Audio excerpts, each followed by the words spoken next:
Oh, right back to our guy Norm. Yes. Yeah. Yes. Tell us about Norman. What I would change, I think Green Goblin personally has outgrown Spider-Man. Yeah. Okay. Just like I feel like Spider-Man is kind of, well, Spider-Man already has a very large rogues gallery. He does. He's got a lot to choose from there. And obviously Green Goblin is very, like, Yep. The best Spider-Man villain by far. Yep. But Yep. he's grown to a point where I think, you know what? If he wanted to fight Iron Man for a little while, fantastic. I think that would be a great storyline between the two billionaires. Absolutely. One's crazy, one's not. Absolutely. Well, the other one's kind of crazy in his own right, Tony. But example, different flavor of crazy. Example A, maybe he goes up against Daredevil. That's example B. Sure. We could keep going down that rabbit hole. Yeah. Him against the Fantastic Four. I think he could really thrive as just a major villain, which he's done it before. Yeah. He led the Dark Avengers. Right. And I believe, from what I've heard, that went really, really well story-wise. So it can be done. Yep. He also wasn't Green Goblin, though. Like, he was the Iron Patriot at the time. Correct. So just to see that, like, amount of crazy go up against other people. Yep. Because you wonder what, like, they've kind of teased it with the Joker. Like, that, you know, he's tried it and it just doesn't work. You know, because no one puts up with his crap other than Batman. Right. I think Green Goblin is on a different level than the Joker in the sense of he's got a little bit more mobility. He's actually has superhuman abilities. Yeah. And he's still crazy. Yeah. Like, there's a little bit more options with him. So I would like to see him expand his rogues gallery, if you will, to where he fights other people. It's a phenomenal call because he is so capable. Like, his skill set is diverse enough that he can handle opponents that have different strengths and weaknesses of their own, right? He's not just a Spider-Man oriented villain. He would be a great match. Iron Man is a really good comp. That would be a lot of fun to watch. I honestly worry about Daredevil being okay if Green Goblin comes after him. I think Green Goblin's got a little too much of the tech for Daredevil to. Daredevil might be able to survive, but as far as mano a mano, a little worried about that. Well, he can't be as mobile as Spider-Man. Well, can you imagine him going in as Norman and into the Baxter building? Just be like, hey, this is mine now. And watching Reed unravel at the fact that Norman Osborn now owns the Baxter building. Right. That's the kind of thing. Like, he brings the crazy, but he also has a lot of things in his arsenal. In a weird way, he's a combination of Bruce and the Joker. In a weird way, if you think about it. Correct. No, I think they could certainly do more with him there. I love that. All right. For me, here's what I would like, and I'll be really forthright. This is far from an original idea. So it's more of a, hey, we've seen some of this, but it's been in the films. I would love to see it transitioned and run with for a while in the comics.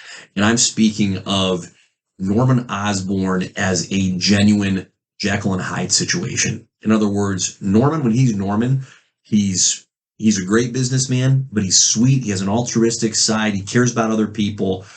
But when the Green Goblin persona takes over, oh boy, very, very, very different. And we've seen that with the Willem Dafoe portrayal of the Green Goblin in the Spider-Man movies. The first one played with that a little bit.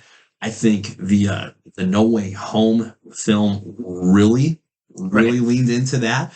And I thought it was phenomenal. And seeing that, I thought, man, I would love for that to be the comics dynamic where he's such a volatile wild card of when he's going well, when he's got his faculties together, he's actually a great person to partner with because he's clever, he's intelligent, he has resources that he can put towards solving problems. You could see him in a lab with Reed Richards working on, fill in the blank, whatever the latest Reed experiment is, but then without warning or with very little warning, it's, all of a sudden Green Goblin's here. Yeah, they did a really, I mean, if you think about it, it's a very interesting take for them to do with the original Spider-Man movie, is make him more sympathetic Yes. And they did that. They did that really well with all of the villains. Really, with Raimi. Raimi did a really good job with that because Doc Ock was the same way. He went nuts and it was out of his control as well in that scenario, which was also a very different take at the time for the character, and I definitely worked a lot better. I think.